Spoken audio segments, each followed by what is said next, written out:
Good evening, friends and trolls and foes.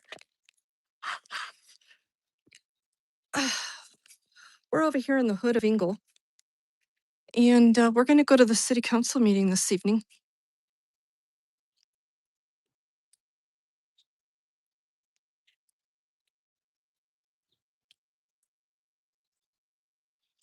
We will start off at the study session, the 6 o'clock version of We're in session and about to screw you over.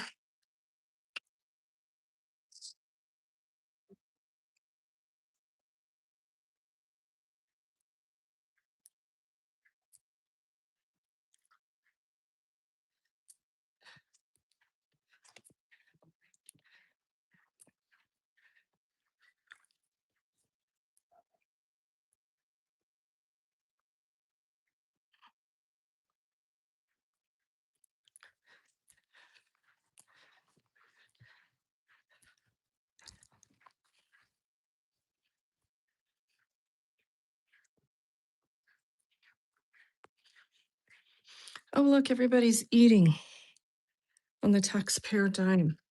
There's no chairs.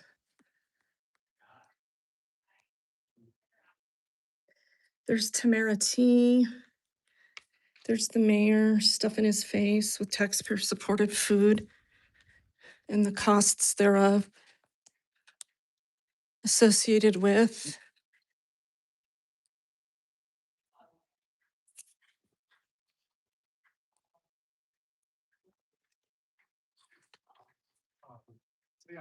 Volunteer. Thank you. And there's another attorney for Tamara T there. Thank God she's smarter than Tamara, but who would know? Hello. Hello. So I'm well, thank you. Are there going to be chairs placed in there for people to go to that public meeting? Don't know for sure. So I don't know if the doors are open. I don't want to get arrested. I don't want to be doing something I'm not supposed to be doing, but the public meeting starts at 6 o'clock. Yeah, I can go find out. That would be lovely. Yeah, give me a second. I'll be right. Isn't it like 6 o'clock? What time is it?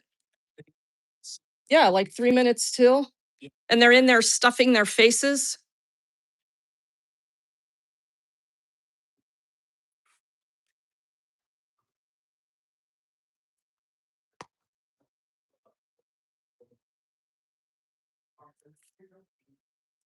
Oh, cool. Okay, so I found out it's the pre-council dinner, so it's not open. That part's not open.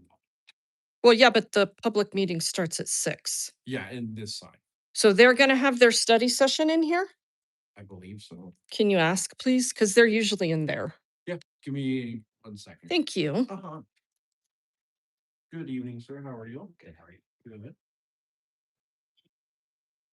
William, I just looked up your shirt. Awesome. Thank you, sir. Was that for? Thank you. And then give me 1 second. Thank you.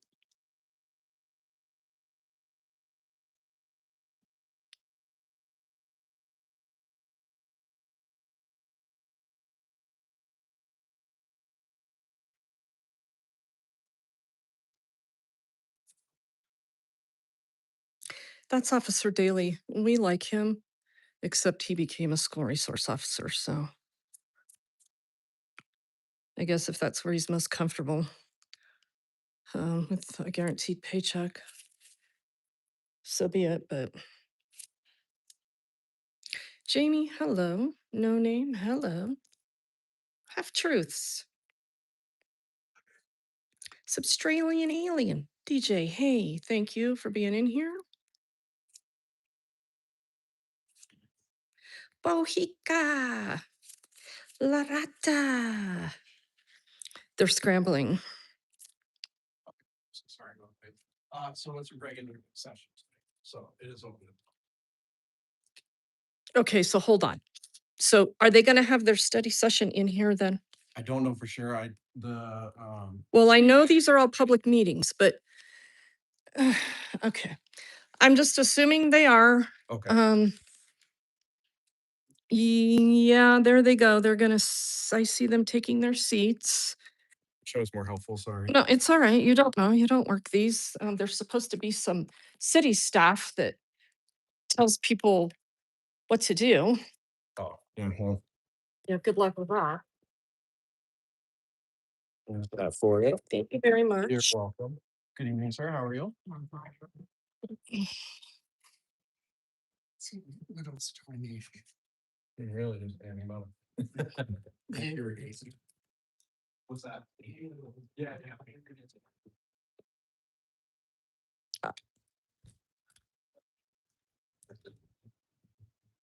Oh, so not open to the public?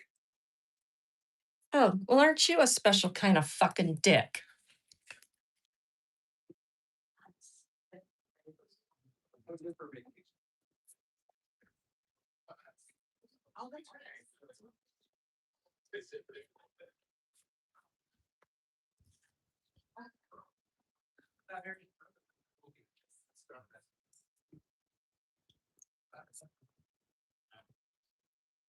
Oh, you mean you don't want the public to see how you're manipulating things in the council chamber?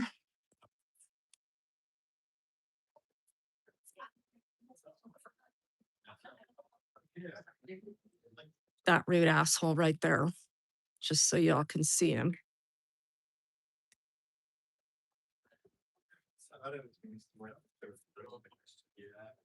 Hmm.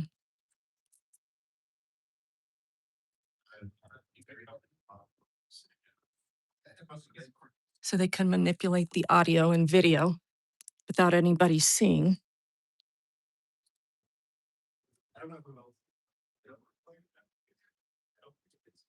All right, good evening, everyone. Welcome to tonight's city council regular meeting for Monday, April 6th. We just have one study session item for tonight. Up first, we got Director of Finance Kevin Eagles here to provide a formal 2027 budget calendar and review of the 2731 forecast. And the line is such as good evening. Good evening. Good evening, Mayor. Good evening, City Council members. Good evening, Banquet Committee.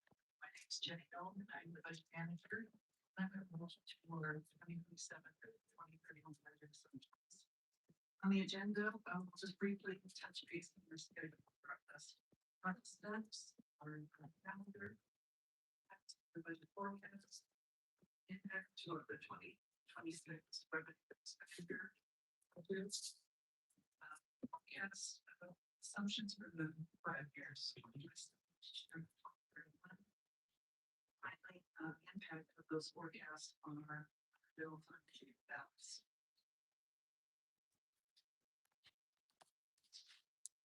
So just next week in our CIP process, just wanted to remind you, we're going to have our joint meeting for the Planning and Zoning Commission and Budget Advisory Committee. Well, leadership over their capital requests for the 27 35 forecast. Here's our budget calendar for City Council. We're in our second quarter. April 6th, we're going to be our budget sessions. Some of the impacts to our forecast.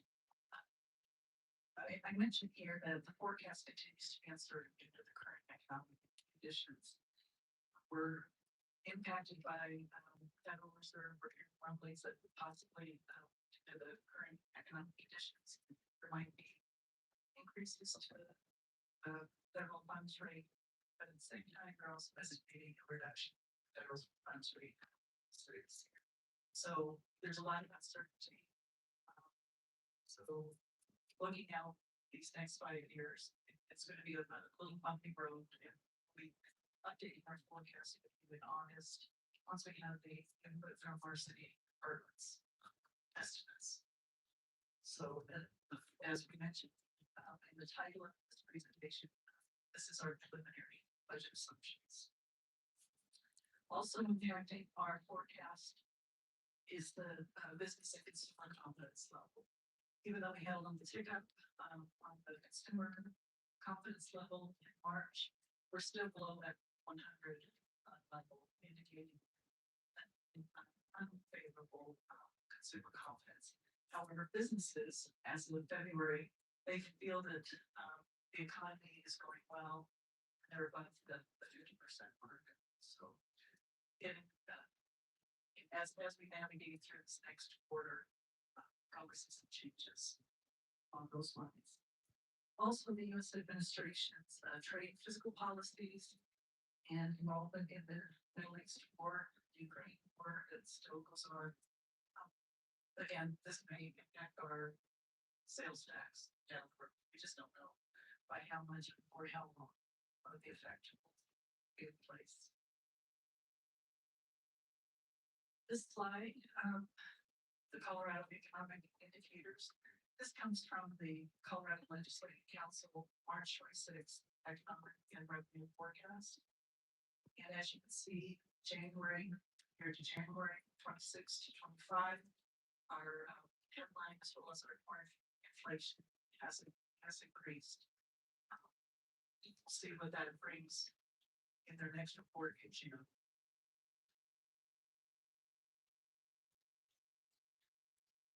Other external factors impacting forecast. As I mentioned, the federal funds rate is one of them. At their March 26th meeting on the 17th and 18th, Federal Reserve, left federal funds rate at 3.75% and indicating a possible reduction, probably 25 basis points or 0.25 of a percentage. 2026. That, of course, is all dependent on how inflation continues to react to current economic conditions. Consumers still remain sensitive to price levels. Recently, with the rising gas prices, that's cutting into discretionary income. Geopolitical instability. This kind of plays into the psyche of consumers, as well as their ability to pay for discretionary items. Business continues to also look at their exposure, again, influenced by rising oil and gas prices. A somewhat good news note on property taxes here in Inglewood.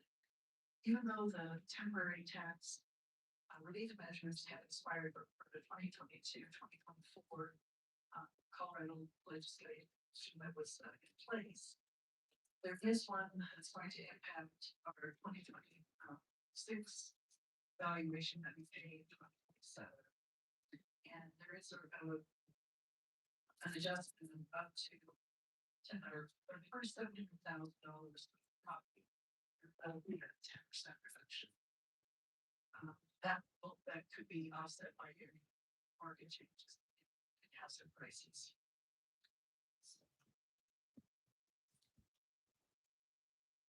Some internal factors that we'll have to navigate through is the 2026 collective bargaining agreements with the Inglewood Employee Association as well as the Inglewood Fixed Benefits Association.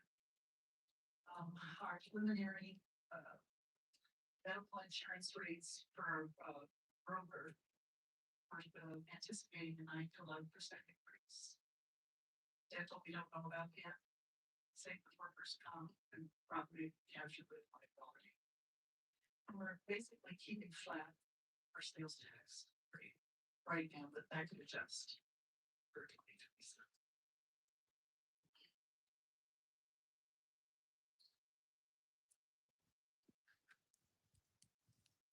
All right, for the general fund, our unaudited year-end fund balance is at $16.74 million.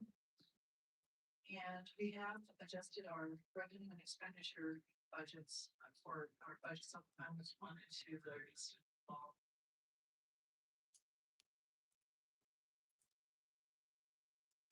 And the composition, excuse me, of fund balance, we've increased TABOR emergency reserve just based on it operating costs. And then we're estimating currently right now, based off of our 2026 budget as amended, a 16.65 unrestricted reserve. So it's very close to the 16%. We ending at 14, almost 14.6.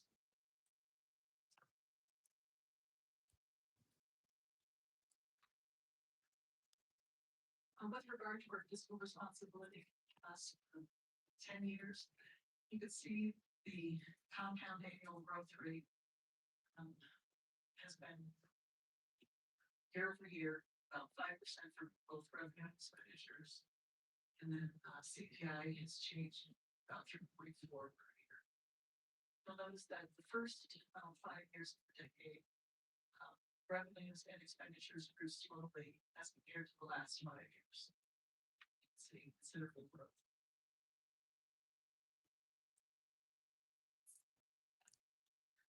The next slide is just showing our major revenue categories.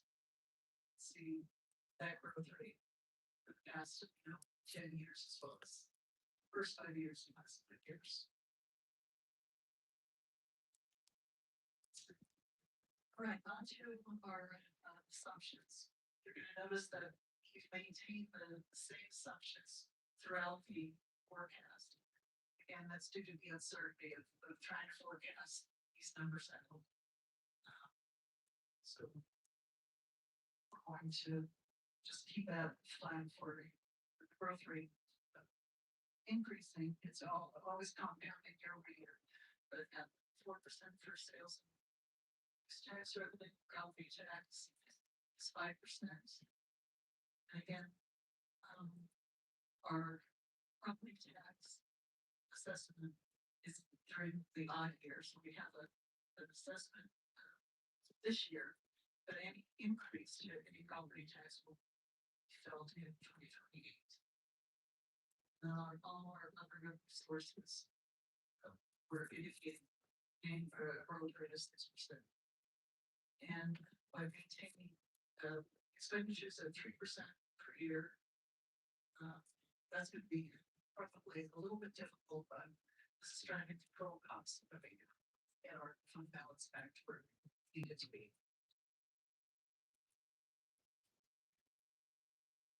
So this next slide shows the impact of our assumptions on the revenue expenditures. The dotted lines indicate those are forecast amounts.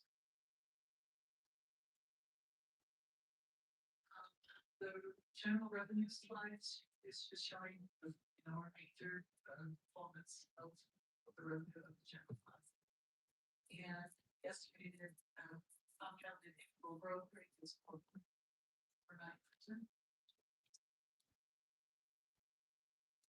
And then this slide is what the general fund expenditures and various expenditure components.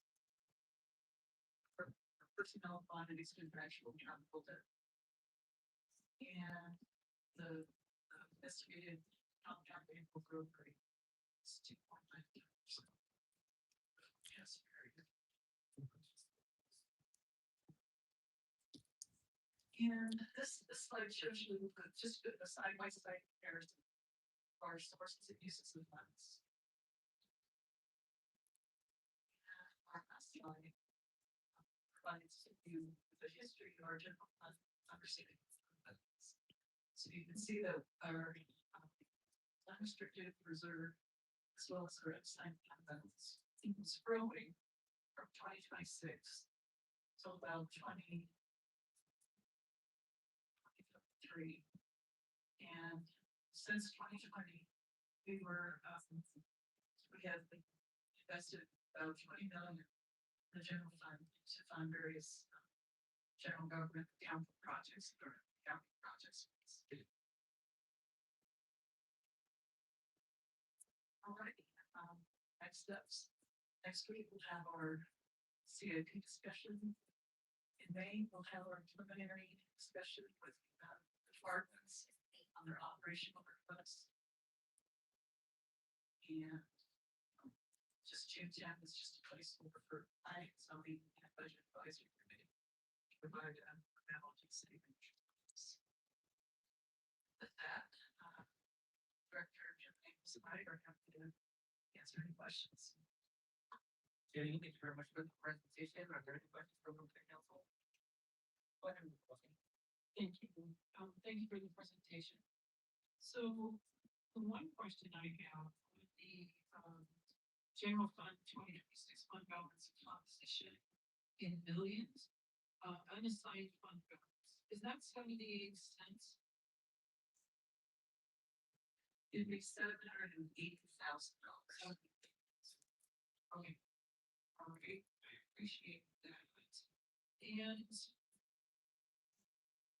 so the federal funds, I think you explained how this impacts the city council, sales and use tax, people spending money, things like that. Yes. So how long? I mean, the assumptions are right now, it's still going up, but depending on what happens. What happens if something doesn't go as anticipated and things fall apart?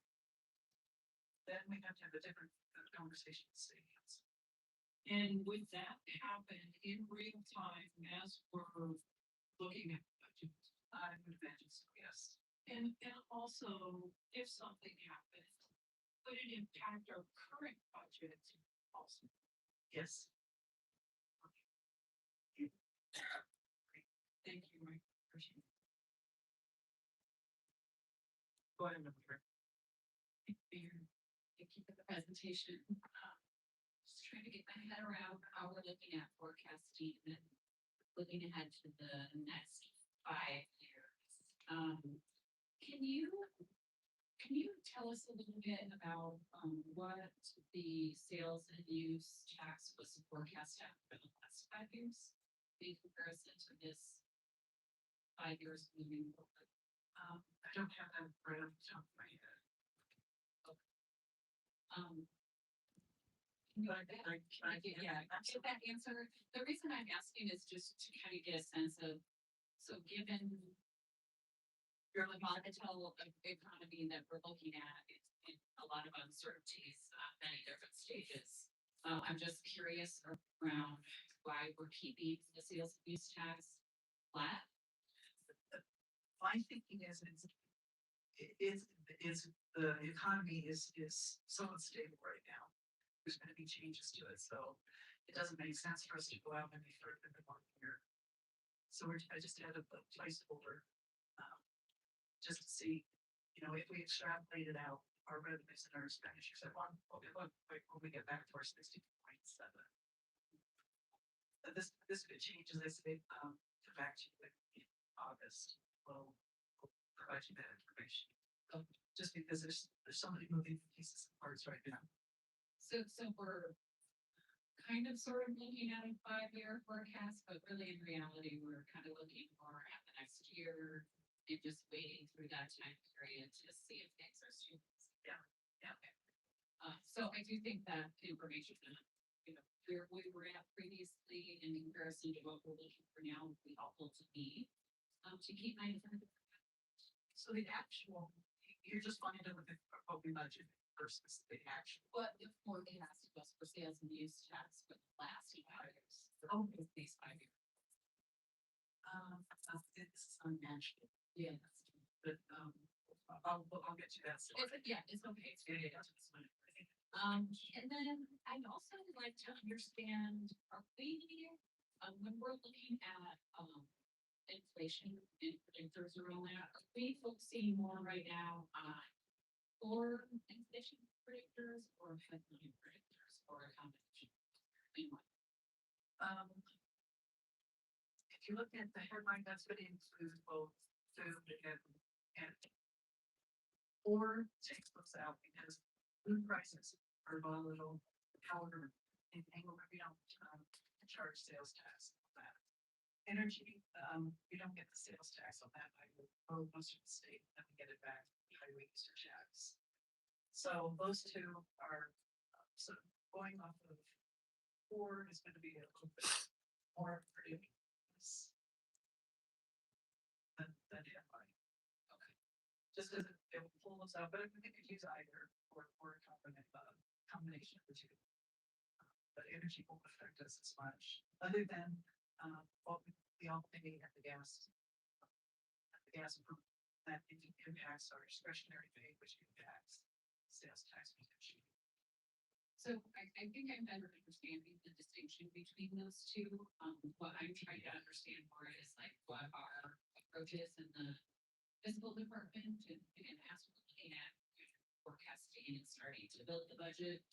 How do we build that into or how we, what lens we're using? We're kind of looking back at history, saying, you know, what the trend is bad. You're also looking at what the forecast is by the Colorado Legislative Council. They have a economic branch that they established devoted to the economy and changes. Also, we don't have that resource in house, so we're relying on what's going on nationally as well as what's going on here in Colorado. And we're also watching sales tax as it moves. We noticed just year-over-year change of based on cash basis of collections in January and February. We're seeing an 8% increase. Over last year-over-year change was 2.8%. Sales tax can be very fickle. Just don't know. Yeah, I'd like to. I think that's why I'm like trying to dig into like how we're viewing that from our local perspective. I understand that we don't have, you know, a lot of staff and that expertise to like really be fine tuning some of these cases, but at the same time, we can use the best information that we can use from the state.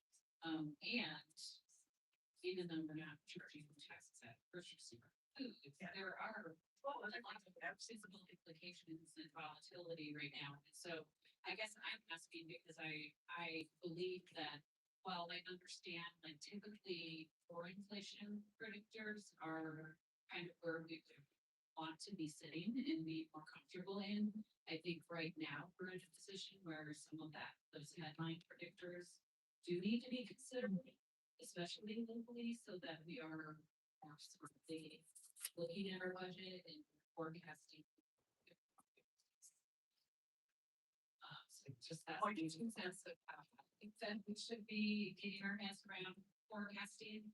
And then my last thought for the evening is, have we ever considered looking at the creation of a local cost of service index versus just relying on CPI from Denver?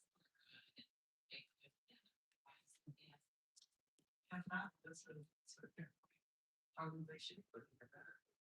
So I think there's a possibility for council to maybe at some point have a conversation as to whether that can be asked to the budget advisory committee. Knowing that they finally wrapped up the reserve policy project that they were working on. I think we have some real rock stars sitting on that group right now that could handle that kind of work.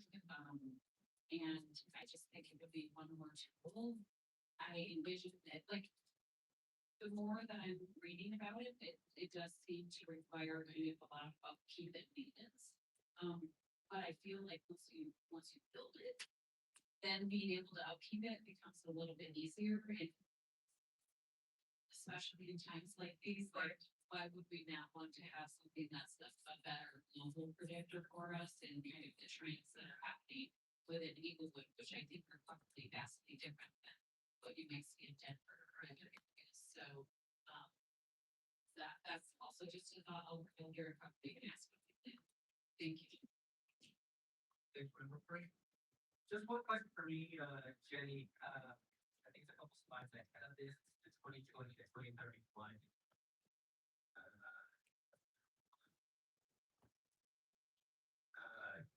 Revenues and expenses there.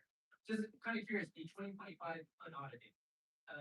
For the longest time, the 2025 kept hearing that sales tax was increasing at 1%, maybe 2% tops. Some say 4.5%. What changed for the end of the year? Did that number reflect those installments or During the year, you're seeing cash basis comparisons, so month over month. at year end, you're now sitting at a accrual. Right. What happens is we bring in, January numbers, and then to 2025, January numbers of 2025, voila. So, we had about an 11% increase. December sales reflected in January. So, Okay. December still reflected in June first. but yeah, on a cash basis. Okay. So that's our collection compared to January of last year, 2025 versus 2026. Okay. A lot of them are things. It is, But it's a positive though. Yes. From what we saw. yes, Over the year. yes. Yeah, That's what I just wanted to get. You got a plan, but you know, cover. Any other questions from the council? Was there anything else that there? You other slides that, but anything else that's- No, that was just more information for you, just some economic data that you could peruse at your leisure. Also just showing you where we made our, budget supplementals, like the sewer fund and storm and water fund. Those original numbers probably have changed in this. They're right after the appendix. But just letting you know that we have a favorable fund balance at the end of the year for all of us. So, since we're not gonna be going through those slides, I guess I have a question. I'm kind of curious about the PIP. It's Yeah. So the PIP funding it's we receive that funding based on capital projects across the city, correct? Is that the right fund or? Yes, and so this also is reflected as well. Okay, so I guess the PIP funding, I'm wondering if we can get it, I'm trying to understand how that PIP fund fluctuates over the course of the last 5 years, over a certain time period, just understanding what the inflows are, what the outflows are, not necessarily the outflows, but what the inflows are, because we're using that fund to obviously fund capital projects throughout the city or whatever. I'm just trying to understand how that fluctuates over the course of a 5 year period. I think that would be good information for council to take into account our setting the budget for capital improvements. Over the year. We'll add that slide to next. What's that? We'll add that slide to next. Go ahead, member Russell. Thank you. And so I have a question because this troubles me that, in January, our first budget supplemental was like $6.7 million. And then now we have a budget supplemental of over 10 million. When we just completed the budget, how does that happen that we could be $16 million off of the budget that we're projecting? Or what can we do to keep that from happening next month? Well, the reason for our 10 million budget supplemental this month, city council had approved a $3 million loan, sewer fund and stormwater. Well, we're doing the budget supplemental on the sewer fund to make that payment to. So we're increasing the expenditures on the sewer fund so they can make that payment to stormwater. Also showing once the stormwater fund receives its money from the Miami Flood District, we're also going to make that payment back to the sewer fund. So another budget supplemental to increase expenditures on the stormwater side. So there's $6 million right there. And then we had $2.3 million for public improvement or the Fulton and Complete Streets project. So in order to complete that project, engineering estimates plus the price. And I mean, I'm sure Director Rochelle will speak to it more eloquently during our budget conversation. But that's again coming out of the public improvement fund. So those are two unknowns. So you're gonna have some budget supplementals that are council action that we'll need to do, some that are unknown. But now we know that we will need a supplemental. For the, in order to complete this cost. There's some errors and omissions. There, but we'll go through that with this. Is there a reason that we project we're going to be paying back? Why would we do the budget supplemental before we receive the money from, what district to pay off? It's more due to timing, so that we don't get it back, like, the end of this month. It's more of being proactive, knowing that the money is gonna be paid. Okay, and I appreciate that. What happens if for some reason we don't get, there won't be a payment back to the sewer fund? Well, yeah, I understand that, but then we'll have that on the books list, but we'll be able to pay. And if you'd like, we could always amend the budget, we could also remove that $3 million. At our next budget supplemental in July. And so if you will be increased, we can also reduce the budget. Appreciate it. Thank you. Is there anything from members of council? Okay, we can meet the full hours and have, Tuesday have one study session time for tonight. Everyone, we're gonna take a 30-minute break. We will reconvene at the top of the hour for the start. Thanks so much.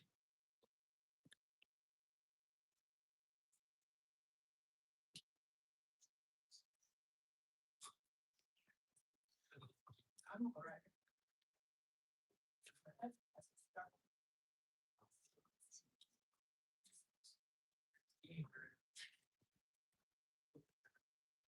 So. Well,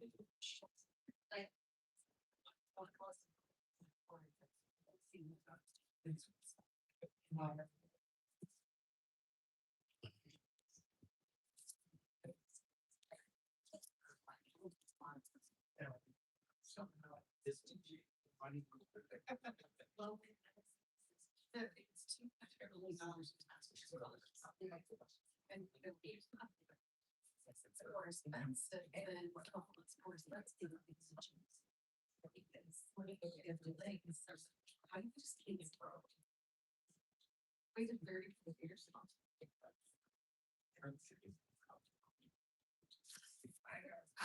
Australian. You're funny. You are funny. So apparently they're just gonna sit there for 30 minutes and continue having a meeting when the public can't hear them. That's interesting. Oh, so they're continuing their public discussions as a forum up there. Huh. So do they just continue to be a council up there continuing with a regular meeting as they're talking to each other? Is that how this works, or? So they can convene with each other up there on break, is that, and have discussions off the record? You're not? Oh, okay. Well, just let them know. Mm-hmm. Mm-hmm.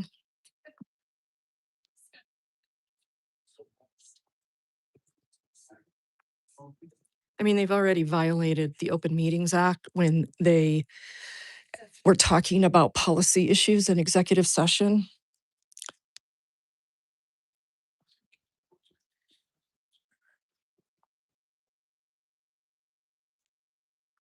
I don't know what to say.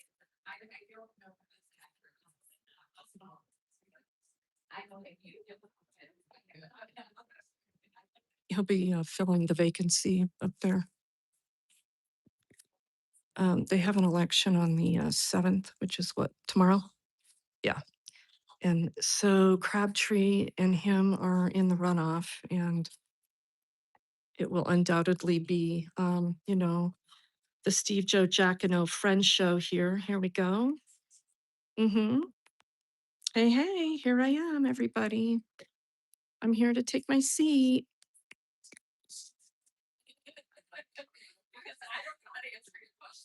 Mm-hmm. Yeah.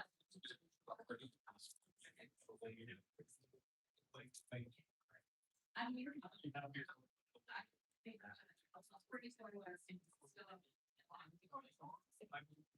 Yeah.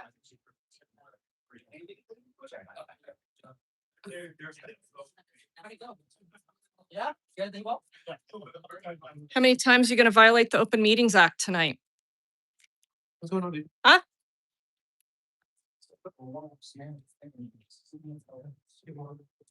You are an elected official, correct?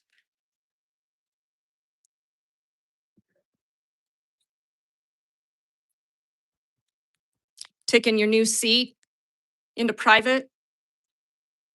Mm-hmm. I could be following him. I'm choosing not to. He is an elected official. Everybody will have a shit fit, and then Daley will have to arrest me or not.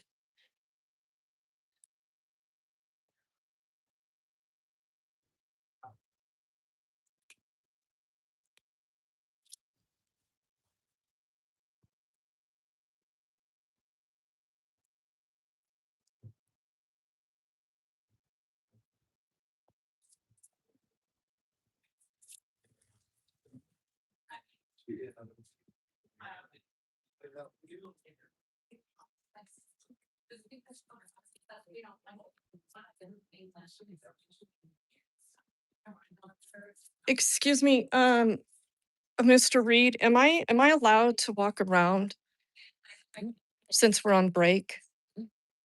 I have your approval in that you're not going to violate my constitutional rights and arrest me? You just have to be in the media area while council's in session. That's my understanding. Thank you.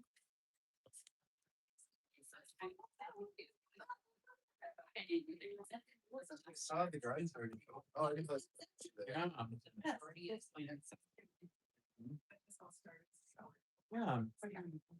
Have some chips, yes. Barbecue. Oh, and the fire says. For the week. Yeah, I said you did. Okay, you know. Friggin'. Have at it, Sean. Just stuff your cute little face with them potato chips. You know. All right.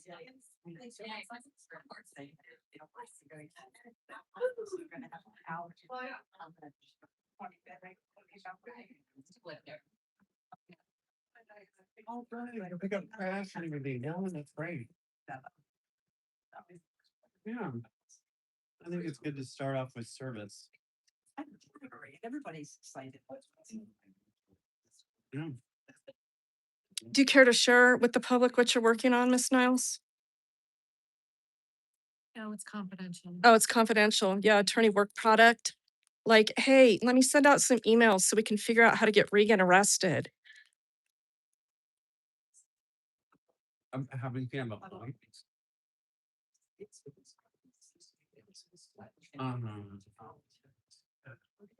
Mhm. There's that.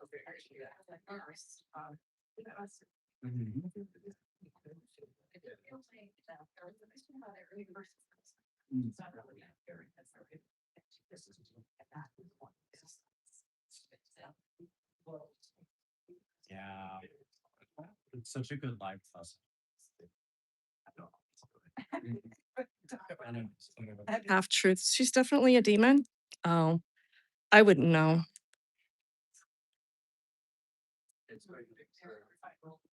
No.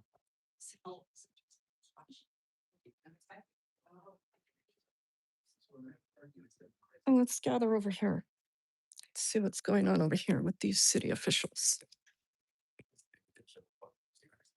60 grand, big year, 7 years.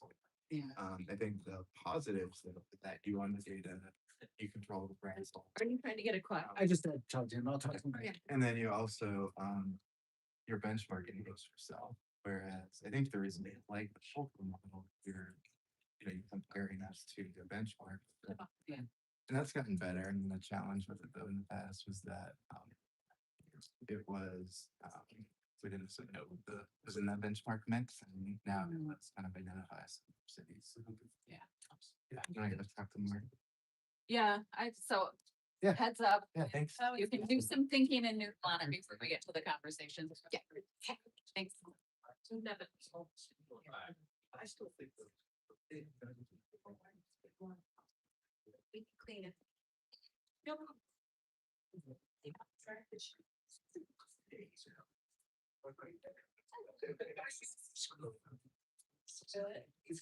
I'm sure that gets what he wants. It's a personal question. Not anything to do with how you do things.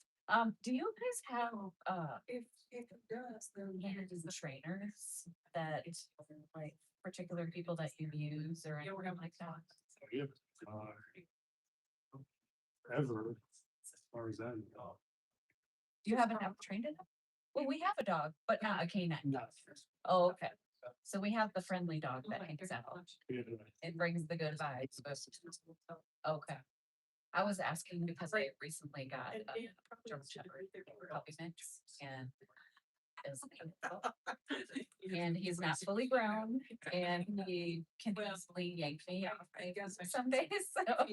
So I'm trying to like find, like we've done like the PetSmart, whatever, cheapo training in it. He'll sit, he knows how to sit and wait, but if he doesn't want to, he also won't. I'm trying to find, I've been getting like names and recommendations from people and some of it is really pricey. the Kansas City's in my. Uh-huh. Their dog there for 30 degrees. Oh. And I've heard nothing. Really? Like in the prison? Okay. He's like, actually, it's the inmate, the inmate's assigned the dog and training, and his dog's come back like, very well. So, Okay. I've never considered that because my mom was blind and she had seen eye dogs and I think a few of her dogs were trained so. So we talked about this with one part. He's 4 years old.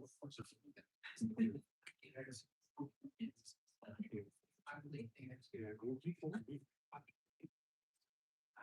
we tried to train others.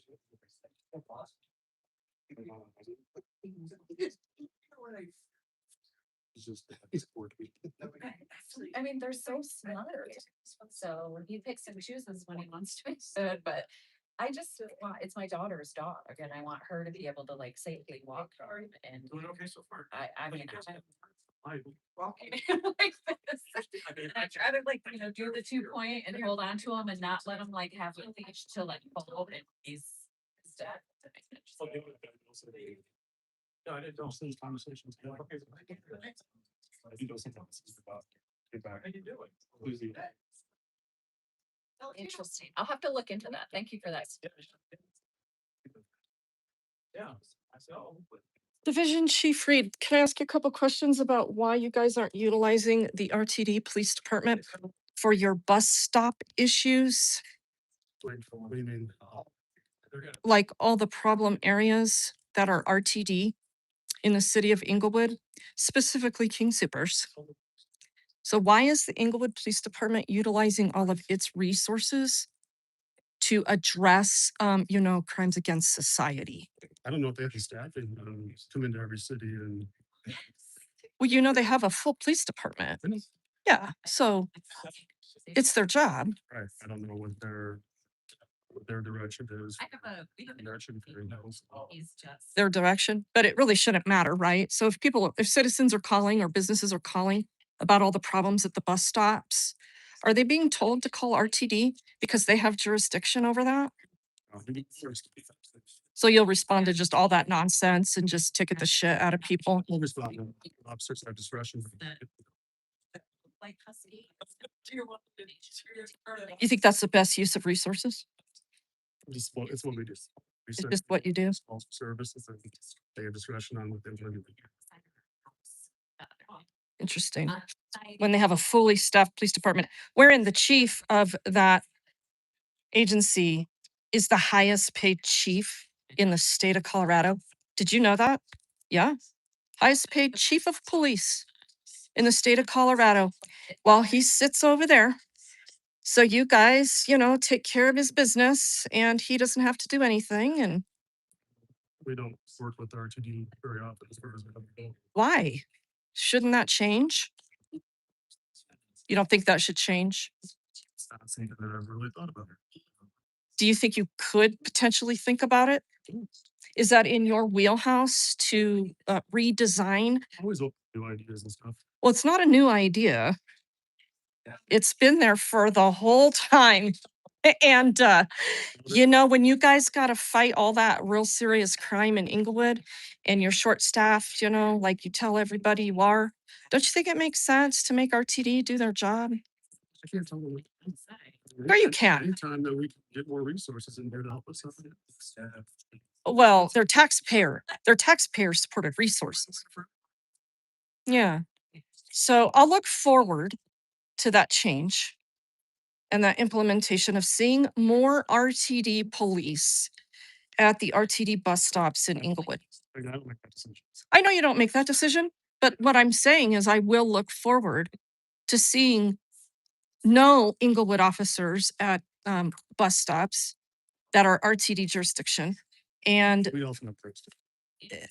yes, of course you do. So let me back up and correct myself. If there is a violent crime occurring, of course. But if there are these calls for crimes against society, you know, for loitering, for being homeless, the crime of being homeless and all those things that go with it, even drug use. So if no one's being victimized through that, I mean, We'll still respond. you'll still respond to any call. If we call for service, there will be more response. Okay. The Well- officers have discretion and they want to. Interesting. Okay. Well, I don't think you're exercising good discretion at those bus stops. So I am trying to problem solve with you. So it doesn't continue to be an issue. So if you could please let your chief of police I will. know that. He is still employed here, correct? He is. Okay. Well, thank you for your time and thank you for not being an asshole. It's greatly appreciated. And we always have good conversations. Yeah. I think you. So back to my corner.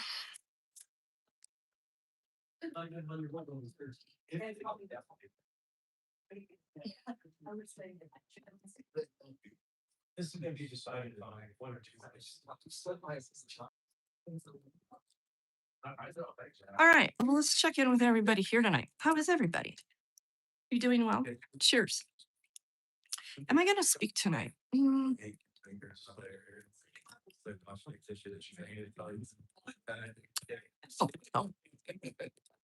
Let's say it's like. Oh, well, yeah. I don't know. Right. That would have been what I would have spoken about. However, Randy Yates, it'd be nice if they'd turn up the speakers so the people can hear. They're not gonna do that. You can go up front and hear, but you can't watch my live stream. They relegate me back here for a reason. So there is no sound and they can control all the visual and audio on the city stream. So if you take issue with that, I would suggest that you write Sean Lewis, the city manager here in Inglewood, and ask for a response on ensuring, you know, fair and equal access to everyone that wants to exercise their constitutional rights to record a public meeting. Because they've done everything they can to ensure that not only are they going to silence me and my speech with arrest, they're going to relegate me by rules of the city council to the back of the room while recording. So let me get Sean Lewis's email for you.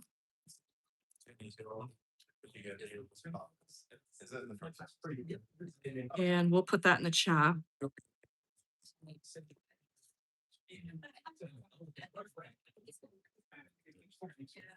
Actually, it's S Lewis, Lewis.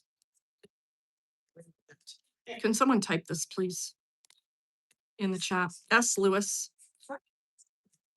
at englewoodco.gov, englewoodco.gov. S Lewis at englewoodco.gov. lewis@inglewoodco.gov. And, you know, Tamara, she works with city council and guides them to make the rules. And so We don't have enough money to do these streets. It's irresponsible to start a project if we don't have the $2.1 million to finish. Okay. You're an person. Not straightforward if we. We're gonna see if you'll good. Oh, they'll rubber stamp it, but. There's no money, they'll have to get money from somewhere, and we were talking Yeah. about it, so. And you know, I've lived there since 1978. They've been telling us for 34 years since I bought my house that we do all abandoned. So I've waited another 34 years. I don't like school projects. So pretty much. When I got here, it had never been discussed. Bill, how many years they've been privatizing their reading? Johnson's that own the house next to us. Mr. Johnson was lying to me. He's dead. Have you heard of the prop plan to redo Old Hampton? They've just been taught every government for the last 50 years has been talking about redevelopment. They promised It's a new idea when I. it's all. that's Sean Lewis, in case anybody was wondering. They keep giving, my neighbors, they repeated first the house south of me. No. And they were just talking about it. And I was like, See how this goes.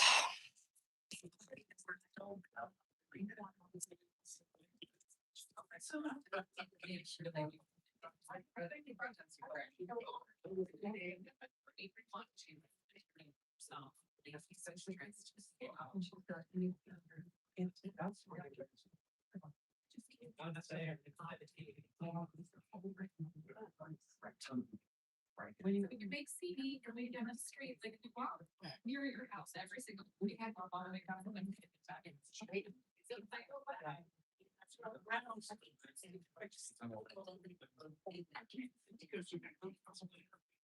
When was this? How are you? There's Tamara up there on her phone, trying to figure out what she's gonna do. Cause I've signed up to speak. So they're gonna collude on how to shut me down and arrest me. Chad's up there, making the plans with the mayor. because the parking for. Instead of just honoring people's civil rights, you know, like the First Amendment at a public meeting, they're gonna try to figure out how to shut it all down. Yeah, that's what I was talking about. I've used that garage.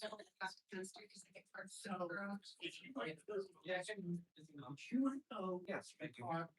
In fact, if you're at. True, it's a back side.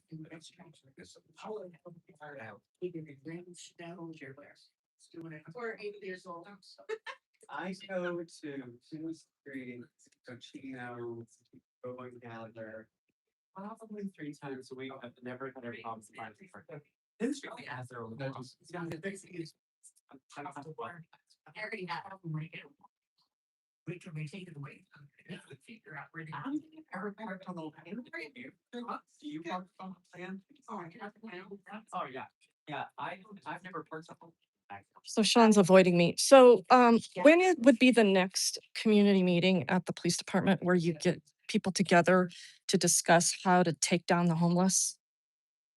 Also known as the something task force. I think our task force, Yeah, that Totus is in charge of I think it's Stacy Dirt. with Stacy. Yeah. I'm not sure what it is. Like, But yeah, there's nothing there. I can look though for you right now. Yeah, I'll email you because I would like to know when that next public meeting will be because, I don't know what it is. okay, I don't. well, hopefully there won't be another one. And we won't have to go through that again. But if there is, it needs to be announced like every other public meeting. Yeah, that would be, I don't know if that'd be on the city's website or. It should be on the calendar and it's not. There's nothing on the calendar. Yeah, yeah, email me now. Thank you. And like the data, data. So it's not. Yeah, but they don't. They go down Hampton. Right, that's because the emergency rooms haven't moved. Emergency rooms from moving to. The emergency room is Sweet. on Gerard right now. It's So- been on Gerard. My dad died 3 years ago and he had a triple bypass 12 years ago, and that emergency room has been over there all those years. Right, it's not. Well, I mean, they've got it now on Gerard, but it wasn't. It was always on Gerard. Yes. I've been to that ER. I had my child in Swedish Well, why would the ambulances be on Old Camden? because they jump off of 285, they go down on Hampton, they turn a right on Logan. Yeah, that's where the cops go get free food. They go through the ER. Into the ambulance. It's Swedish because they're all buddy buddy with the nurses at ER in the ER. They go Old Camden to Logan to Gerard to go to the ER. So all those, if you go have coffee at what's Lavender now, was you guys live there, the ambulance is, other than it's been a construction zone for your past. I'm talking about their. Charity bills. Yeah, they're being funding, yeah, they'll be doing it down. Now, they go, they do, they have for years. It's just like the health factor going over my house and rattling my window. They're supposed to go up to 85, big dog. Sean, there's no sound back here. So I can't hear. So what are we going to do about that? Sound, you mean the speakers aren't working? I don't know if they are or not, but I couldn't hear anything she was saying up there. Did y'all hear anything back Yeah, there? the microphones are really, really low. Okay, sounds like to. But in real life, it just doesn't know the way they've been talking about. I. Okay, can you do that before the meeting starts, please? Well, it's. Yes, It's I not. live on down in the park. You know. Yeah. We all agree live life. I'm gonna say 2.5 years. For.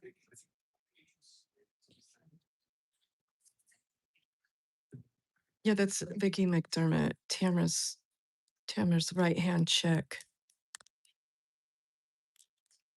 in the girls' club.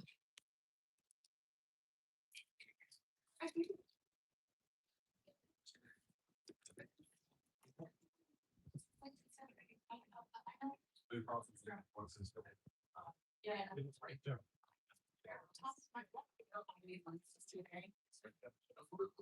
They're turning it up.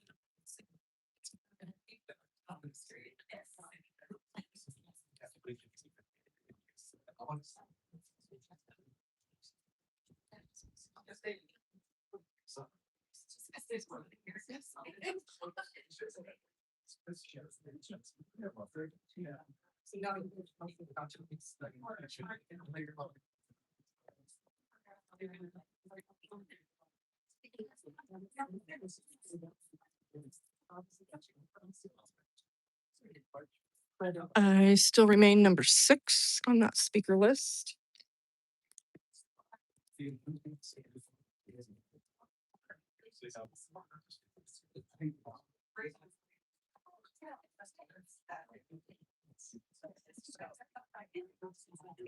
Oh, also, the next thing I want to discuss with you is putting body cams on your gun carriers in the Civic Center. That's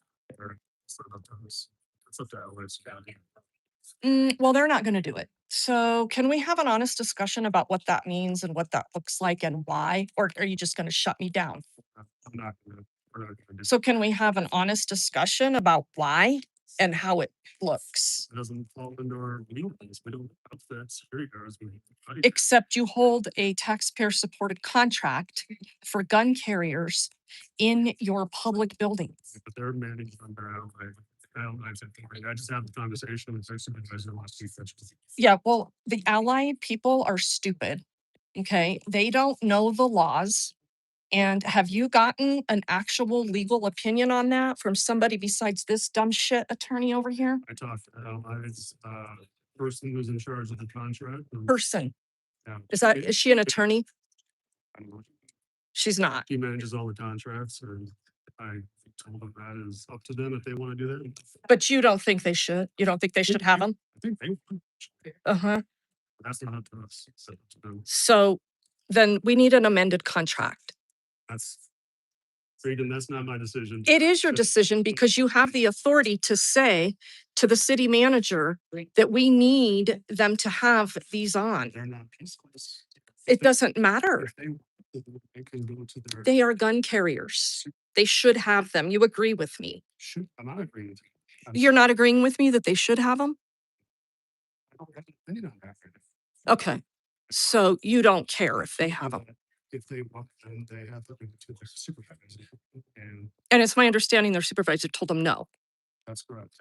So So they, we have a problem. they need to further that conversation if they want to. Well, no, the city needs to address it because they hold the contract and they can tell Allied, do it. That to be true. It is true because you can amend a contract. You do know that, right? I understand. That's not a conversation that we have had or we needed. And that you're not willing to have, is that, I'm not saying I'm, and I'm just telling you as of yet. so let's make it happen. Well, you seem like you want to make a lot of things happen here in this conversation. Well, isn't that what I'm supposed to be doing if I want to see the change? That's what? It's not a change I can make. Well, is it up to you? Okay. If you're able to leave.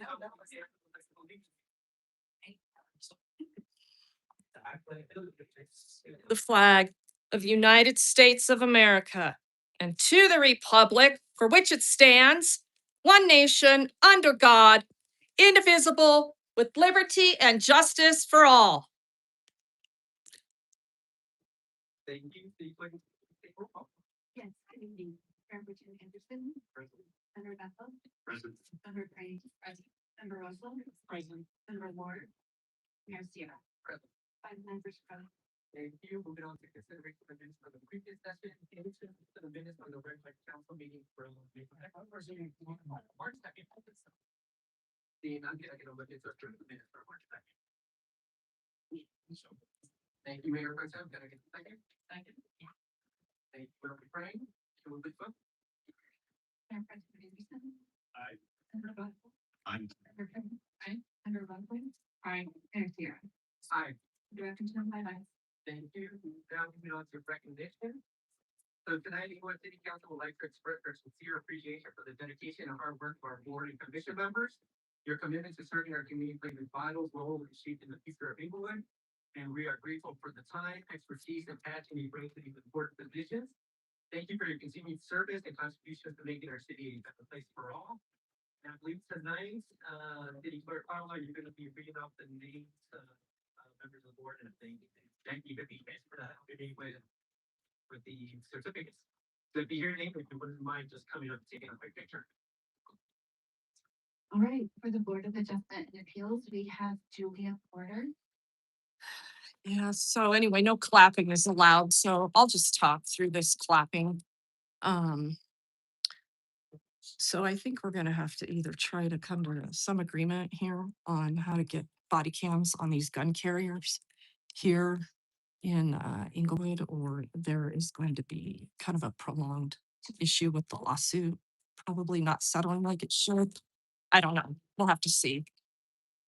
And Daniel Lord. And there's no clapping allowed at these meetings. So just so you know. Advisory Committee, we have Cindy Shattuck. And since you can't hear anyway back here, I guess it really doesn't matter.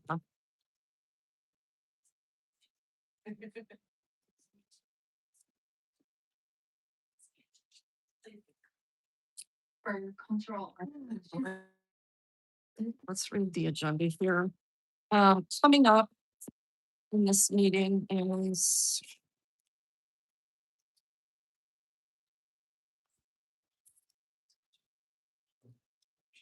And Sherry Alwood. oh, they're gonna amend the code regarding the city's donation acceptance process, so they can get a $200,000 donation from someone for some parking. Let's see, what else do we have on here? Inglewood Retirement Pension Plan Board, we have Robert Stevenson.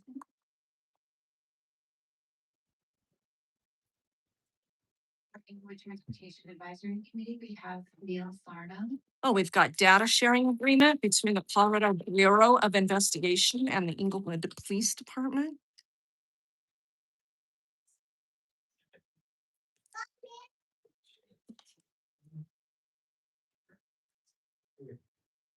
Jacob Summers. And that'll be for the Colorado Crime Information Center and the National Crime Information Center access to systems, CCIC and NCIC. And then Nicholas Allen. Just thought you might want to know.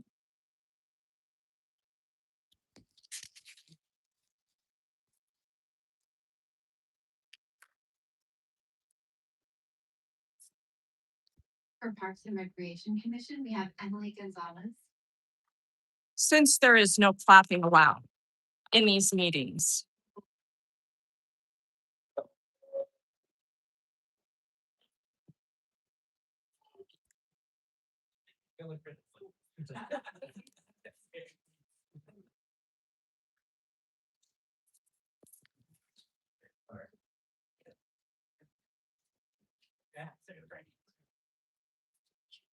Jenna Fiordolio. I'll go ahead and put that agenda in the chat for you.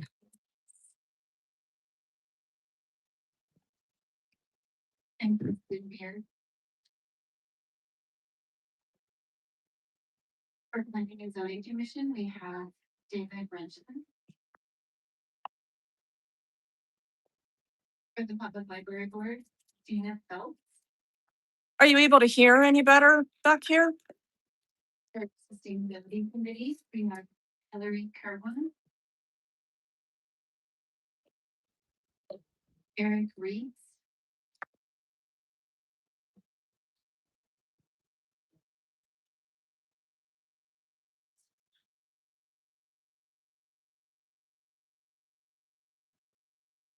Nick George. Okay, this should be it for you right here. Can you guys access that?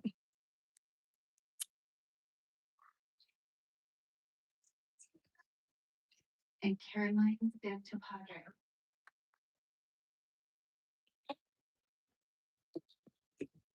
For the Renewal Authority, Eric Gillian.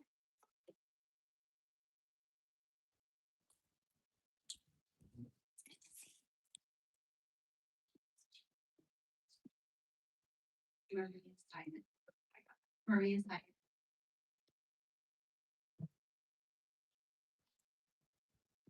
And for Water and Sewer Board, Cami Joel.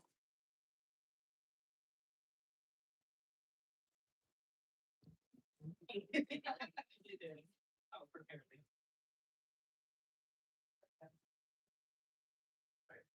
I think that's everyone. If everybody would mind just coming over, take a picture with city council. Oh, just come on up. I wonder if you're still in here.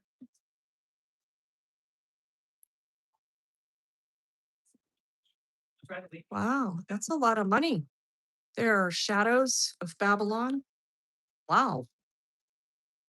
Yoga classes, huh? Thank you so much, everyone.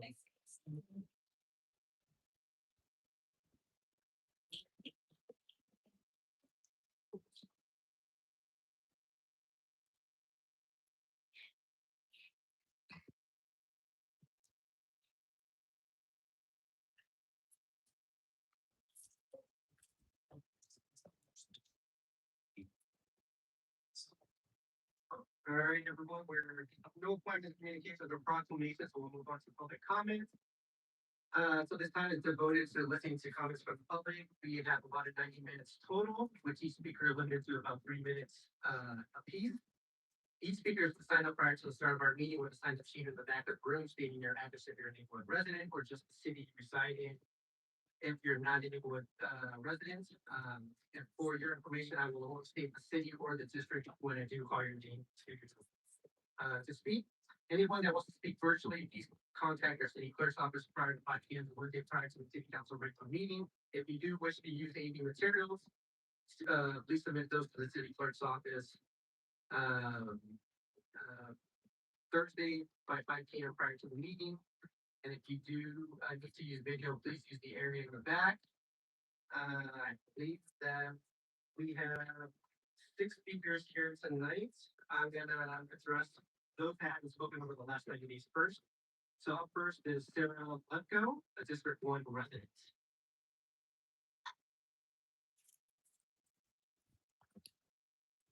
Good evening, Sarah. When you are writing, there should be a button with a green star or some sort of button. There we go. There we go. Full star when you are ready to begin. Just click on that and it's ready. This will begin. Do that work? I did. Previously mentioned, my name is Sarah Lefkow, and I am being over questions. 2026 to 2026. So when I think about a city strategic plan, the most important thing to me is community. While there are a number of reasons why someone gets placed in a home, the main reason people stay and put down roots is community. So compared to the 2020 to 2025 strategic plan, I feel that the new 2026 to 2030 plan is lacking a community focus. None of the areas that focus is specific to community, though you could argue that livability comes closest. Of the 41 goals, only 3 use the word community in the title. The most clear of those is goal number 4 within the public service focus area labeled community engagement. Within that, there are 24 individual metrics as well as 8 project plans contained within it. There's also reference to a plugin plan. However, when I Googled and tried to find it online, it was not available. When a goal simply becomes a number of things to check off the list, it feels like it's easy to get lost in the weeds. Some of the metrics are near dear to my own heart. Nobody's is listed there. But then there are some that are less important. For example, what does number of video views mean? Which videos are these? Are they all videos on the website? Are they even the videos on the website? And then within that, how does viewing a video actually show community engagement? But it's hard. When I think about community and building community, the most important thing to me is third spaces for help if I can talk. I have personally seen the importance and success of third places with the base Logan park redevelopment, which was part of the strategic plan. My family uses it every single weekend. We frequently run into our families there. I will say that the plugin plan noted here isn't vast, but the actual metric marked in the strategic plan is simply to count the number of troops that they attended. Not sure exactly how that connects. Finally, for forward-thinking purposes, the third space that I think could be the most impacted in the next 5 years is the library. Again, this is one of the goals. I think it's goal 11 within livability. However, again, it's not very clear. It references yet another plugin plan. If you go to the library website, it is not on there, even if there's a tab for it. Starts you to yet another website that also does not have anything listed, although it does say that all 5 pieces are complete. And yet there's another metric saying that something's going to be completed in Q4. So clarity here would really help when developing more third spaces. Ms. Lefko, thank you very much for your time tonight. Any questions for Ms. Lefko? Seeing none, Ms. Lefko, thank you very much for speaking tonight. Up next is Noah Kaplan, District 4 resident. Good evening, Mr. Kaplan. When you are ready, if you're in will be good. There you are. Right. Good evening, Mayor Sierra, members of council. My name is Noah Kaplan. I live in District 4. And I also am here to speak about the draft strategic plan that's currently under consideration. Like the prior speaker, I'm concerned that the draft lacks the clear vision and prioritization that would be necessary for it to be an effective tool for our city staff and for governance over the coming years. I want the strategic plan to be a guiding document that's used regularly to make decisions and set priorities for the city. Many of you were recently elected or re-elected to this council based on specific policies, priorities, and goals that you asked Englewood voters to support. And now is the time to make sure that those priorities are reflected in the strategic plan so that the city can effectively pursue the vision that Englewood voted for. My concern is the lack of clear prioritization. So while the staff memo in the plan talks about the prioritization of strategic plan outcomes being used for developing the 2027 budget, there currently isn't any such prioritization. As a member of the Planning and Zoning Commission who will be responsible for participating in the capital budget process, I would ask you to make sure that the strategic plan provides the guidance that we need as members of boards and commissions to know what our priorities should be when making those tough funding decisions with our limited resources in the coming months. Secondly, there's a significant disconnect between the goals and the metrics that are used to measure success. So for example, under economic vitality, there's the goal to increase occupancy rates, which uses the number of meetings with vacant property owners as the proposed metric. In this case, we would know if the city was succeeding if we have better occupancy rates, not if we have more meetings. Under infrastructure, there's the goal to improve transportation infrastructure, which is proposed to be measured by completing an unstated number of safety assessments. The target just as a baseline. So this goal doesn't even tell staff directionally what it would mean to improve transportation infrastructure. And we already have the walk and middle plan, which has those definitions. It has those goals. So instead of layering on another metric, more terminology, more definitions, we should be setting specific goals for how we're going to move forward with what's already in those existing plans. So before this plan is adopted, I have two specific requests. The first is to establish a tiered priority system, directing staff to determine the highest priority projects and outcomes, keeping in mind that if everything is a priority, then nothing is. And finally, to shift to more outcome-based metrics. So refine the metrics so that they focus on results, like actual housing units built or infrastructure targets met, rather than just promoting the activities of staff. Mr. Kaplan, thank you very much for your time. Any questions from members of the council? Seeing none, Mr. Kaplan, thank you for your time. Up next is Nicole Flounders with District 3 resident.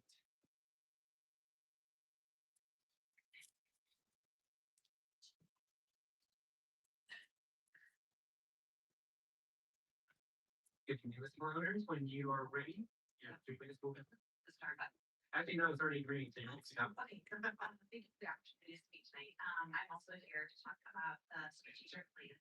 And asking for more measurable and time to do goals. I specifically want to talk about transportation and safety and based around the community. So I feel a lot of this community focused on transportation. Just a couple examples I have are that there was a great traffic company that was launched that allowed community members to put in where there were problem spots for getting across the streets or responsibility. And I think that was so successful that they actually extended the project to the city. So that kind of leads me to realize that the community really they're really agree that transportation and safety is important.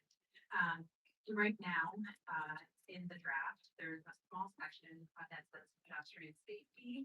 And the goals that are stated are the number of intersections with pedestrian crossing times reviewed and updated as needed.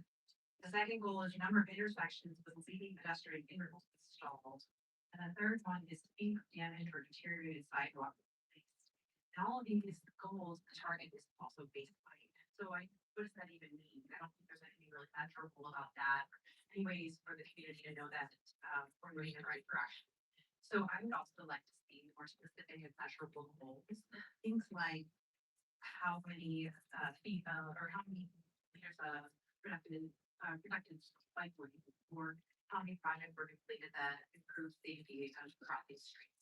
Things like that will allow the community to know that the city is working towards a goal and also allow us to manage that. So my request is similar to the previous speakers. goals that are more specific, measurable, and have some dependency on that. Ms. Mueller, thank you very much for your time tonight. Any questions from council? Seeing none, thank you very much for your time tonight. Up next is, Greg Knesson, a District 2 resident. And by the way, I'm preparing for giving the response to public comment. Good evening, Mr. Knesson. The light is already green, so when you are ready, in 3 minutes, we'll begin. Okay, great, thank you. Appreciate your time tonight and the attention as well. I appreciate your presence. I share a lot of the sentiments of some of the previous folks who spoke tonight. My thought when I saw the baseline was that in a 5-year plan, I would expect to see baseline as a goal for maybe the first year, and then subsequent years be improving on baseline. Or, I think that in many of the cases, rather than saying baseline, you can start with an estimate of what will happen in the first year. The other point of feedback that I have is focusing on the impact that will happen. So as a previous member of the Transportation Advisory Committee, somebody should have cautioned on that subject. I was looking at that section and would love to see, rather than an update to the walk and meal plan, implementation of some of the priorities from the walk and meal plan that we already have. I know that we've got folks here tonight who've been advocating for safer crossings and a bike orientation and pedestrian stops, going from Clayton to Maddox, I think it is, sort of the 2 schools that touch on Fox. And that's an important goal and was in a walk and meal plan. So we already made the plan, we need to execute on the plan. I think that in the impact oriented metric could be things like miles of bike oriented bike lanes, bike boulevards, those kinds of solutions, or implementation of safety assessment recommendations rather than just having the plan go through the implementation. So those are my 2 things, bits of feedback that are critical. Other than that, I thought, it's a great document. I appreciate all the thoughts and effort and research that has gone into it. But that you can point to make metrics more impact oriented and switch from baseline to either an estimate or baselining in the short term and improving in the 5-year time frame. Thanks for your time. Thank you very much, Mr. Knesson. Any questions from members of council? Seeing none, Mr. Knesson, thank you for your time. Up next is Vice President Ben David, District 1 resident.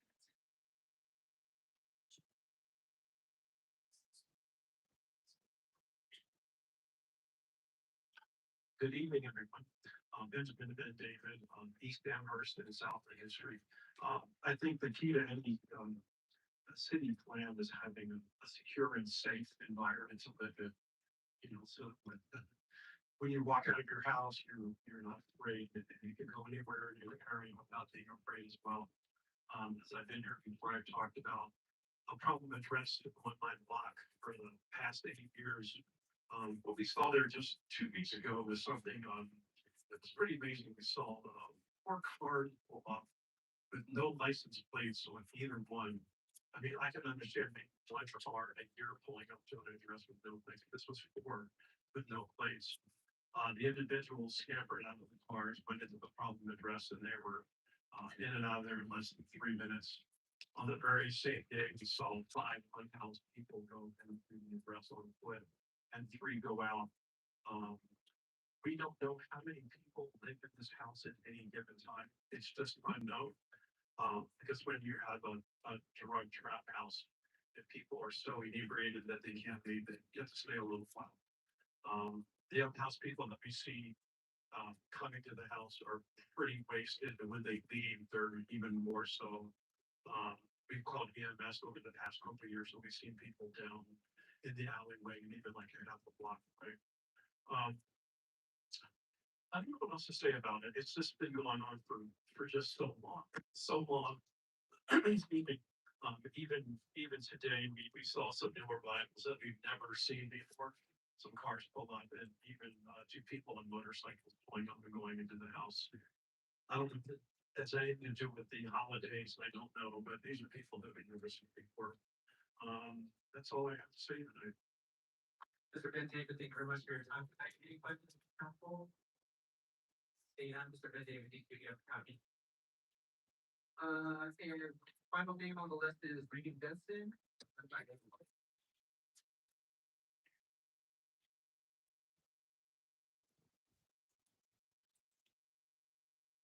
evening, Ms. Benson. We are ready. You can begin. Good evening, City Council and everyone in the council chambers. Yes, so, I didn't, write down my last name. So I don't know why you started. I don't know why you even know it, but. Do you do that to other people? Probably not. No. Just me. Yeah. So your strategic plan, I'm looking through the trash. Because it's meaningless. You need to figure out how to do more with less. And with less government. Oh, by the way, I'm from the city of Utopia. I think Utopia is a great place for every citizen that wants to live free. Now, if you're homeless, let's scratch that. You're a certain classification of a citizen that needs an address if you're homeless. Or not homeless.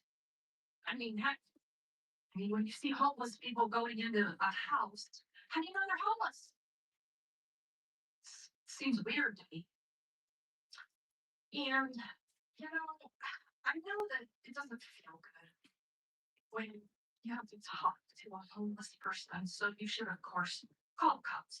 You should, of course, get them to bring you a piece of paper that says, I want to give you full and unfettered access to my property to come on here at any time and get rid of these homeless people.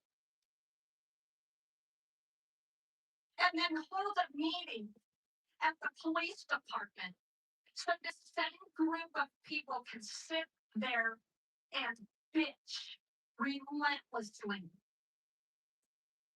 while the police, Sergeant Thomas specifically, engages in making fun of and recognizing that, oh yeah, it's her again. You know what? That doesn't feel very good. In fact, it feels disgusting. And shame on this city for continuing to perpetuate this disdain for a certain classification of human beings. I hope you hear me. Because I think you should do something right in your strategic habitats and feed more. Yeah, do it. Let's solve this homeless problem like you've told everybody you're gonna do for years now. Oh, and I know that you violated open meetings laws in your executive session. So you're trying to figure out how to arrest me again. That's in your 3 minutes around. Any questions from members of council? Seeing none, thank you very much for your time tonight. And with that does conclude public comment. Member Crane, when you are ready, you may give a response. Thank you, Mayor. Thank you to everyone who came out to offer some input tonight. It looks like there are a lot of eyes on our strategic plan, and I think that that's great. So to Ms. Lepo, Mr. Kaplan, Ms. Flounders, and Mr. Basson, I might be getting back. Did I get it right? Awesome. Just really appreciate your eyes on the plan. As you know, we have delayed the finalization of the plan so that we can have a full council in place. So definitely are looking forward to some upcoming conversations. And hopefully within that conversation, then having opportunity to address some of the issues that you brought forward around goals and specificity and a lot of concerns around transportation and walking wheel. I would encourage each one of you, if you have thoughts on other areas of the plan, to please do offer those up to us as well, so that we can get at the best plan possible for the 5 years moving forward. Just always really appreciate the input. I actually will go back and rewatch public comment. I was taking notes while each of you were talking, but I think there were some great points brought up that we can bring into the upcoming conversation. So thanks to all of you. Mr. Van David, always thank you for continuing to keep an eye out for your neighborhood. I know that you have an ongoing frustrating situation, that you are facing. Appreciate you just keeping council updated on, what's going on in your area. I didn't hear any specific asks tonight, so just thank you for being here and being present and being engaged. Ms. Benson, as much as I don't oftentimes appreciate, the approach that you use in some of your conversation, I would like to respond to the piece about conversations that were held at the police department recently. I was able to watch some video from the meeting that you referenced, and have had some conversation with the city manager about our standards of professional behavior and how we are, referencing people and outing people by name or not, or should be. Just know that that has been viewed and addressed within the city. And hopefully we will continue to see, better and better standards of how we're in those types of conversations and sensitivities about people that live in people. And that's all I have. Thank you. Thank you, very much, Member Frame. All right, so everyone, that does conclude public comment for tonight. I think we are gonna go straight into consent agenda items. I didn't see anything pulled for tonight. Is there anything that members of council want to pull at this moment? All right, seeing not gonna get a motion to approve 9.81, 9.81, 2, and 3, and 9.81. So moved. Thank you, Member Frank. Can I get a second? Second. Thank you very much, Member Bethel. Please vote. Mayor Pro Tem Anderson. Aye. Member Bethel. Aye. Member Frame. Aye. Member Bethel. Aye. Mayor Sierra. Aye. Let the record show bye. All right, moving on to 11.81. This is CB 26. This is an ordinance amending municipal code regarding the petition process. We have our city attorney coming out, as well as our city clerk, Stephanie Carlisle. Good evening, city attorney now. Good evening. Some quick background on this item. Of course, we've already had a pretty extensive study session on it, so I will just touch on recap of that. These are questions on city's petitioning processes.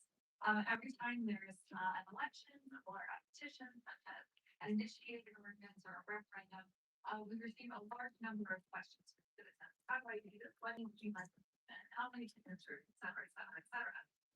However, a lot of our rules we make defined because we don't have a centralized location.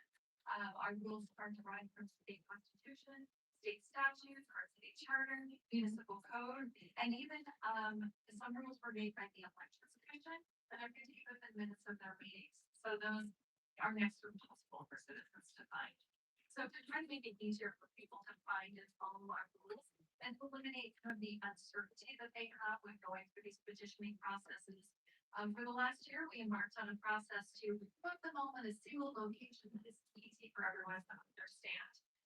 And also including consistent rules so that every process follows the same procedure, has the same requirements. Ultimately, we just wanted to make it easy for people to understand and follow. The proposed code update is creating new chapters of code, a chapter specifically on recall, a separate chapter on initiative and referendum, separate chapter on charter amendment initiatives, and then a single chapter on all of our petition requirements. The language updates include incorporating all major language from the charter into an easy place to find it in our code, which is available online. And then filling in the gaps for initiative and referendum, and then saving citizens and staff a bunch of staff time and 13 times what those rules are.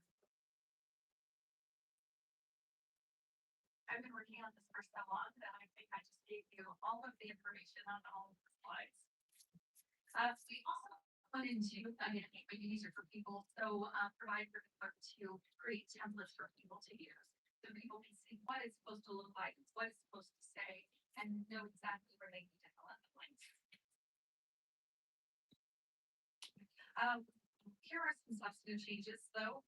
We had some issues where people wanted to withdraw their signatures on different petitions saying we were misled into signing a petition. So we've addressed that in bigger process that specifically allows people to withdraw their signature from a petition. We also provide for a clear ballot setting process or ballot question setting process that occurs before they circulate the petition. Right now, they can circulate their petition and then bring it for a ballot title and then be unhappy with the process at the very end. But with our timelines, they may not have time to challenge a ballot title before it has to go on the ballot. So we wanted to address that to make sure they do have time for that challenge process. We also been allowing unlawful practices in response to the citizens that I was misled. We wanted to specifically state we can't mislead people to get their signature petition. And then if this is adopted, we will work with communications government to create a nice informative graphic that's easy for people to read and understand to walk them through these processes. So I mentioned this quick because we had a study session in February and spent a lot of time discussing it and received council feedback at that time. So this is a pretty high level review. City Attorney Nell, thank you very much for that high level review. Any questions from members of the council? Member Russell. Thank you for the presentation. I do have some questions, in regard towards my the indoor. The other way. Right there. Okay. So I have some issues with this. I mean, if I'm signing a petition, if I do not clearly understand what I'm signing, the onus lies with me. And I do believe, I don't know, does the city have training for petition carriers? We don't currently provide training or we do have regulations for them that states. For example, you can't take a part petition packet and try to put it back together. So we do have rules for that, and we anticipate that that would all be included within this graphic that will be an easy to understand packet that we give to them so that they know what the rules are and what to follow. Right, and I agree with that, but I think already on most petitions, there is something that right at the very top says, if you do not understand this petition, you should not sign it. And I think if people are qualified to vote, the onus lies on them. Now, do I agree that someone should be able to deceive them? No, I do not agree with that, but I don't know. I guess what I feel that things probably in the last few years, maybe it's even got worse. I think maybe it's always there. People do things. So I really have some concerns about really making all of these changes. So the ballot titles, does that mean that when somebody does a ballot initiative, they're not going to have as much time to get, I mean, they'll have to have the ballot title, and who's going to be the person that decides if the ballot language is okay? So, a couple of issues. So first, the template that the city clerk will create does contain it's bold and caps. Do not sign this.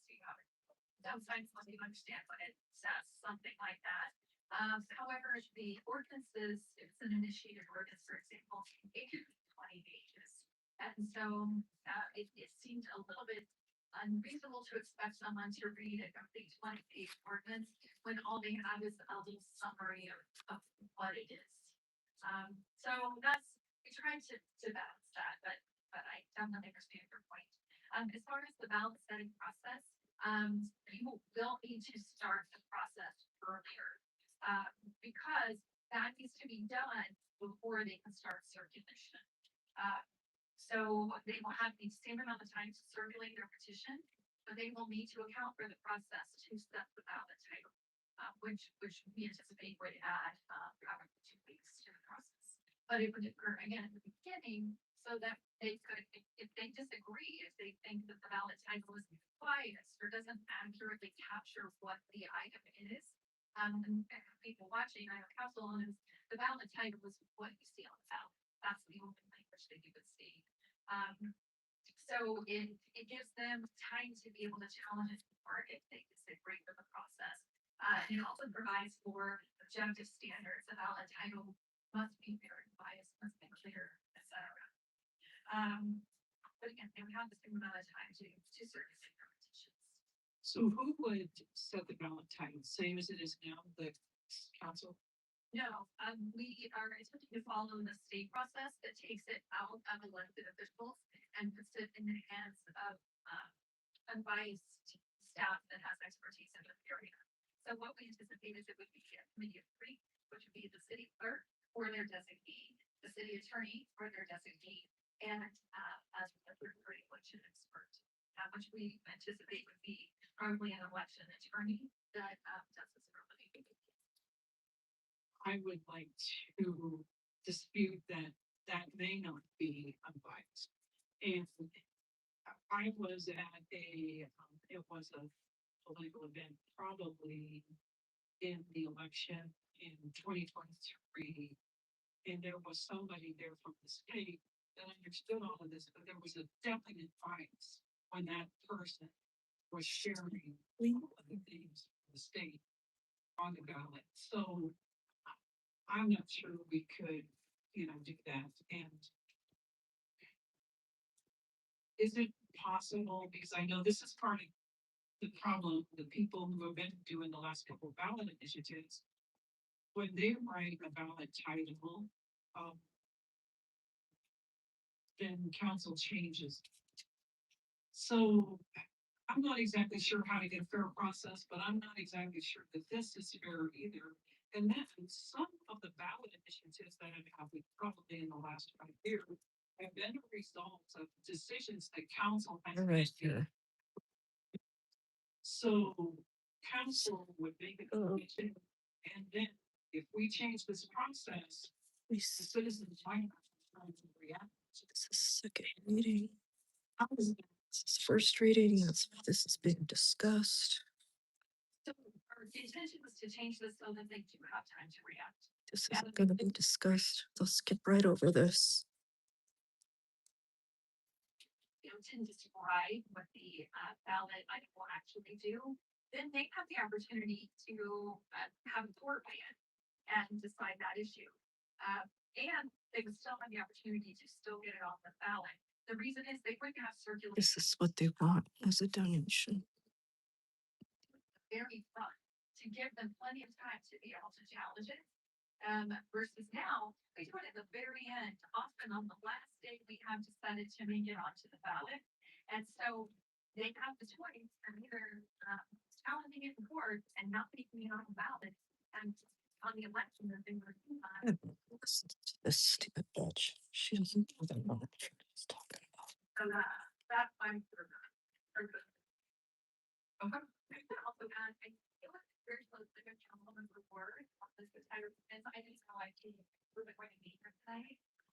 Used to work in the Colorado Secretary of State's office and is very familiar with these petitioning processes and ballot setting. Yeah, ask Steve. He knows everything. He knows everything about everything. That was rude of you earlier to shut the door on me like that. Too bad. You little dick. Well, if you're in the, or just that experience. Are you leaving? I am, Daly. Have a good night. You too. Drive safe. Thank you. Fucking little crybabies.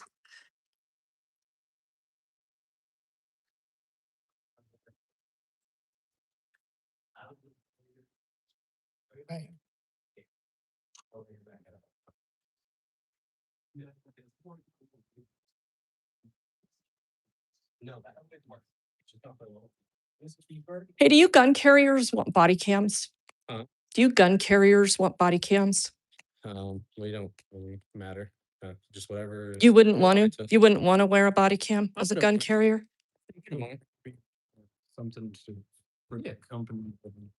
No, it's just all company, so if they wanted. But if you had to shoot somebody, Mhm. you wouldn't want to capture that. Yeah, for sure.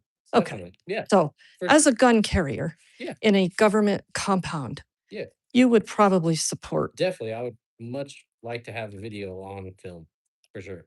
Okay. Yeah. Because that is the purpose of that gun, right? Is to use deadly force on Yeah. someone that would be using deadly force on Yeah. someone else. Yeah, exactly. Right. Yeah. Violence against violence, I guess. Right. It's the only reason it's there for. Well, no, you wouldn't be committing violence. You would be the No. good guy with the Yeah, gun. Yeah, That yeah. It's only there for other people with weapons. Yes, Are you a gun carrier? sometimes. Is I it just don't know. one here tonight? It's me. I'm about to leave. I just clocked out, so I'm the last one. Have a good night.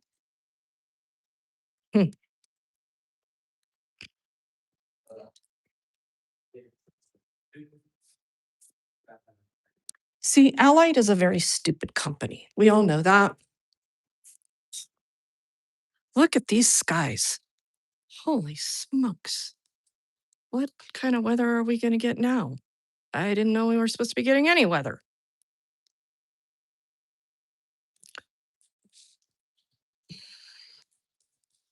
Yeah, so anyway, it just doesn't matter. It doesn't, it just, all it is for putting it on the record.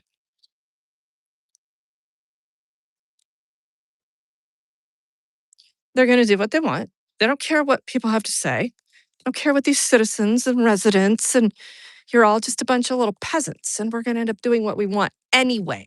But thanks for coming out. And if you agree with our agenda, we will like you. You see, I've been at this for way too long.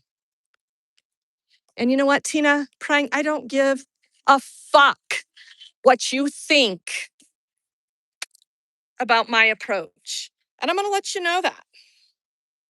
So maybe you should have just said what the truth was without having the caveat of, oh my God, I have to talk tonight because I just don't think it was very nice what they did to those people. I'm not going to do shit about it. I'm not going to help those people. I'm not going to like Regan Benson. I'm not going to do any of this shit other than show up and use the microphone to look and sound important. But I'm going to throw in that, you know what, Miss Benson, I don't like your approach. And while I think I reek of perfection, I'm going to sit up here and let you know that I'm going to chastise you because I am way more important than you.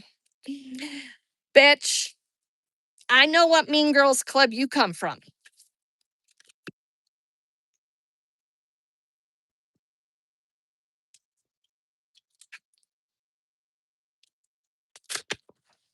You guys, I never heard back from John Anderson.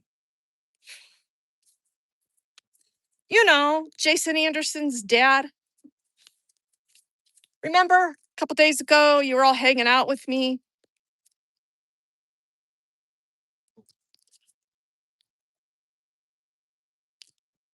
And I showed you what John Anderson was doing on my Facebook page. And then I went into District 4 and I made a records request and let to whom it may concern there at District 4 know that it was feeling like it hurt my feelings. And that could somebody please let Jason Anderson know that he needs to tell his dad to quit picking on me because everybody's picking on me all over the place. They are saying mean things about me. And I don't know if I should call the cops because there's all these news stories about me and I didn't ask to be told that my throat is going to be slit and that somebody's going to throw acid in my face and that Jeffrey Martinez over there at Sheridan, I mean, he already gave my address out to people and my social security number, but that was okay. It was also okay that Brian O'Neill did the things that he did. Oh, let me read that email that I sent to City Council of Denver today, which, by the way, don't expect to get a response from any of these people ever. They don't care.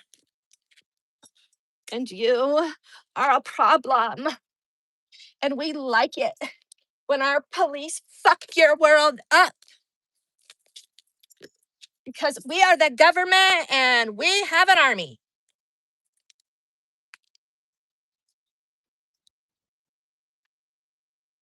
Should we do some chalking? Should I start asking the chat what I should draw? What do you think about that? You think that's a good idea? Where's fucking fed up tonight? Huh? Where is fucking fed up tonight?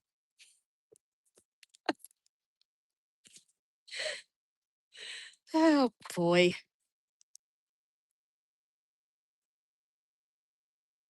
Skedaddle, substrailing. You've got the rhyming, you got the rapping going on. The shit talkers all became quick and quivering, shaking, shivering, skittering, skedaddling, scattering roaches. I love it. Do a follow up on the Mean Girls Club from school and see what happened to them. Who's that, DJ? Who just put $50 in here? Wow. Thank you for that. Tish, wow, much appreciated. Much appreciated. Hey, you guys, I set up channel memberships. I don't know how to tell you to go find them. But I have like 4 members of my channel now. I really appreciate it after 15 years of this channel. Because you know me, I'm really good about the details when it comes to how much more social media presence I can get.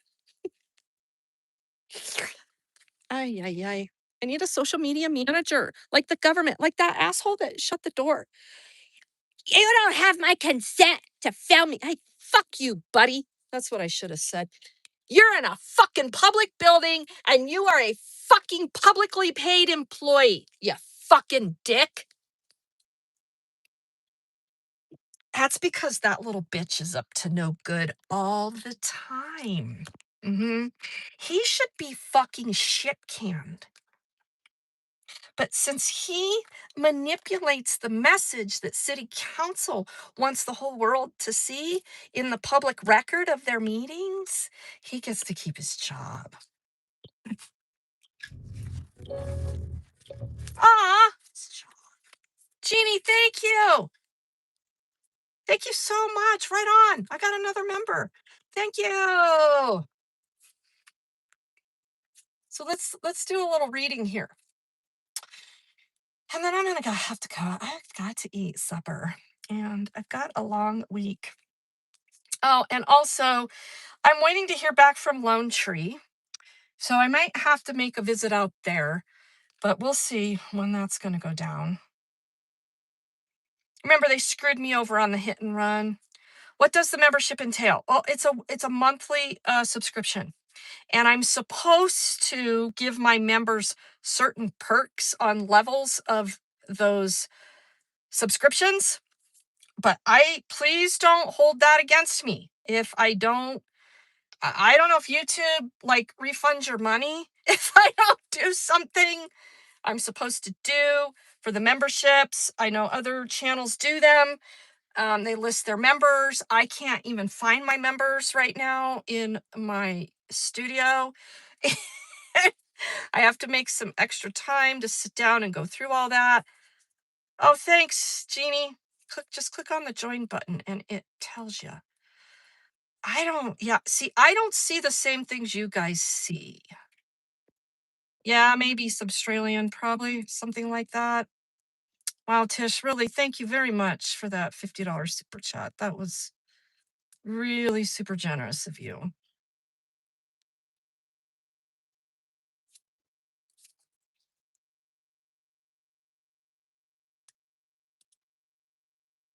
So, I've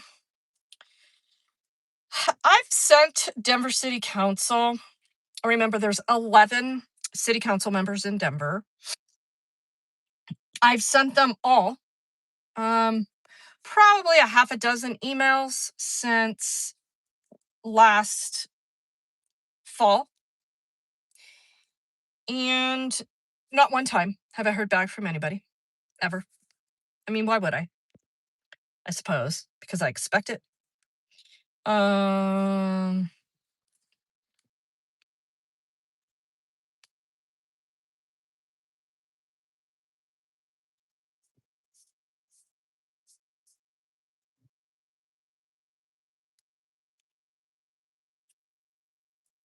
Oh, and for those of you that watched my live stream last week when Luis and I went to the Capitol, that was a good time. But do y'all remember that issue with Sergeant Minturn and their breach of security there at the Capitol? Well, I actually wrote a commendation for Minturn and the two other troopers from that day because Minturn turned it around. Now, if I was about clicks and views and making videos and making money, I would have taken that section of where Minturn had to really suck it up and come outside and admit he was wrong. If anybody wants to watch that, that's that 4-hour, almost 5-hour live stream that I did down at the Capitol. And it's somewhere at the 3-hour mark that all of it went down. And then Minturn, he blew it and kicked me out of the Supreme Court building. And then came back out and admitted he was wrong, apologized, and invited us back in. So that gives me hope and progress for at least recognizing that somebody probably got on the phone and said, dude, what the fuck did you just do? We just had a security breach at the Capitol, and you just kicked Regan Benson out of the Supreme Court building, and she's probably going to do something about that. So get your ass back out there, or maybe Minturn just did it on his own. I don't know, but it happened. So we'll let that go. But I wrote a commendation today to State Patrol on him. I'm documenting all of the things that I do because apparently all I do is dox cops. And, I mean, the Just Us system wouldn't have allowed these cops to get up on the stand and lie some more about all the things they lie about. That would never happen. So at any rate, I filed that commendation today with the State Patrol. And then I sent all these Denver leaders, to include the mayor, Mike Johnston, Ron Thomas, the chief of police in Denver, and then the 11 districts of city council, plus the two, is it 11 or 13 city council members? I think it's 13. So there's 11 districts in Denver and 13 city council members with 2 at-large seats. So I titled this email, Can You Help Me? Oh, and of course I sent it to the Office of the Independent Monitor. And yeah. And I said, hello, leaders. I am writing to you so that I can get some help in process for proper redress of my government. As you know, the Denver Police Department has arrested me 9 times because of my speech. I have never committed a crime against anyone. I need someone to tell me what to do next because I have been egregiously wronged by your city-ran systems that you currently support. You are supposed to be a representative for me, not the government. So please, feel free to let me know if it is your position to support me or the government. I would appreciate knowing that so I know who I can rely on to be a proper representative of me and of the truth, in all caps and bold letters. Back in September of 2025, Sergeant Brian O'Neill, along with Detective Chelsea Novotny of the Denver Police Department, devised a plan with the support of their superiors to orchestrate getting a judge to grant O'Neill a permanent protection order against me, all based on lies. Lies to include drafting an arrest warrant for me in the process of trying to seek that permanent protection order that accused me of violating a temporary protection order. Mind you, none of this was criminal, all civil, wherein the Denver Police Department supported Brian O'Neill using his position as a police officer, as well as Novotny, to access systems that are only to be used in the official course of their law enforcement duties. They then harassed me at my home by sending the Denver Sheriff's Department to my home on more than one occasion. I understand that it is an acceptable societal norm for the police to utilize private information about citizens in order to harass citizens. And that is an accepted societal norm to tolerate that type of harassment by the government if you are a vocal critic of the government. However, it turns out that Brian O'Neill didn't know he was supposed to come back to a protection order hearing to proclaim his victimization in front of a judge and his wrongly accused victimizer. It turns out that the Denver Police Department Internal Affairs refused to investigate the complaint, and that's fact, and instead issued a disposition letter that was not easily obtained that outlined I should go fly a kite, as the likelihood of an investigation was 0. I was told I could take it to the courts. Well, that's exactly what I did. O'Neill was not granted his permanent protection order against me based on lies. He was not held accountable by the Denver Police Department for that and was not sanctioned by the courts for contempt. Subsequently, O'Neill was then used by the district attorney to testify against me in a recent criminal case wherein O'Neill's boss told numerous stories about how he felt about me, and how he felt about my speech, etc., etc., etc. The law was never used. In fact, no pertinent law was ever used because the judge wouldn't allow it. And I, of course, was convicted for hurting his boss's feelings. But in the process, O'Neill continued to lie under oath and was impeached on the record for his lying testimony. Later, in this same criminal trial, the district attorney then used Detective Novotny to testify against me as well. And she too lied on the stand under oath. The judge changed the course of the trial and did not allow my attorney to immediately impeach her testimony.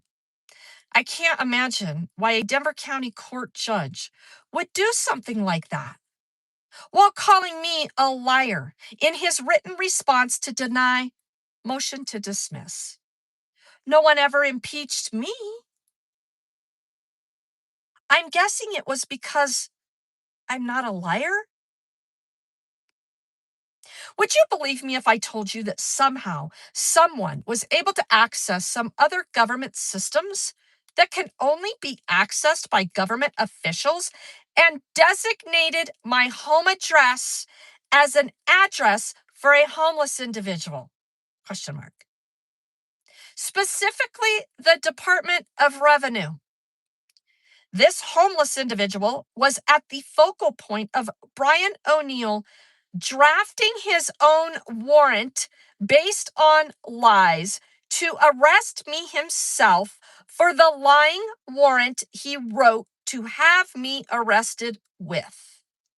There's a lot of words there, and they have meanings. I hope they can read. The Denver Police Department did a thorough investigation on that situation too, and ensured, with no explanation, that it wasn't Brian O'Neill that did that. It just happened. Would you believe me if I told you that the Denver Police Department has done that to my husband before? Accessed the Department of Revenue system and took steps that ultimately canceled his driver's license, and that resulted in the city and individual officers being sued for that? Question mark. Yes, they did that, and they got caught. I think you should believe me. That is, unless you can definitively outline for me why you should not believe me. In closing, can you please tell me what my next step should be to hold these individual officers responsible for what they did, what they continue to do, what they're likely to continue to do, and what they have likely been doing to many, many innocent people throughout the years of their career? Their career that is fully funded by taxpayers with your blessings for what a wonderful job they do and your actual approval for continued raises. I look forward to hearing from you. Regards, Regan M. Benson, with the signature line that says, "The further society drifts from the truth, the more it will hate those that speak it." George Orwell. So, at any rate, that's, you know, I don't redress my government. I just,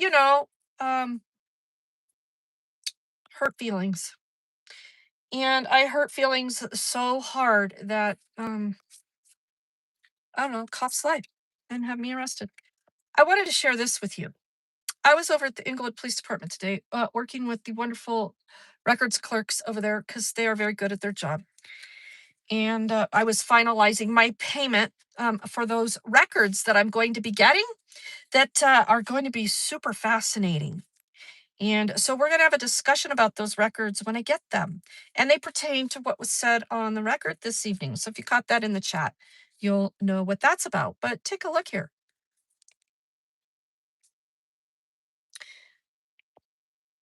The Inglewood Police Department is now hiring.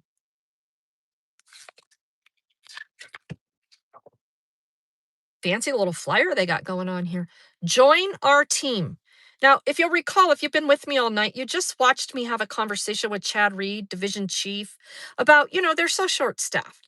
And so they go over to the bus stop and literally harass the shit out of the homeless because, people call. People call. There's people not behaving over at the bus stop. And so then the cops show up and make them behave and they give them all kinds of tickets, to come to court, and then they don't come to court, so then they get thrown in jail over and over and over and over and over and over and over and over and over. Wash, rinse, repeat. So anyway, join our team. Inglewood is a vibrant fucking place. Yeah, we got it going on. Our officers handle approximately 155 calls for service daily. This is a place where where your fucking skill is like the best thing next to toilet paper. And here now, special assignments and extra duties. Look at this. Look at all this fun shit we do over here. Uh-huh. Look at us. Look at us. We got it going on. And then we got a little bit of this. We got some excellent taxpayer-supported welfare whore benefits. Yeah. Oh, look, we got all this. And oh, look, we got the union. They're strong. They're strong over here. We got the union. Ooh, baby. We got it going on. Oh, now. Oh, look, the salary range, the most important thing here. Oh, look at this. I mean, shit. Lateral officers with 3+ years experience at a comparable agency will start at police officer first class at only $115,000 a year. Contact us today. We are the way, the truth, and the light to fucking people over on the regular. So please contact us today. I could have made commercials and stuff.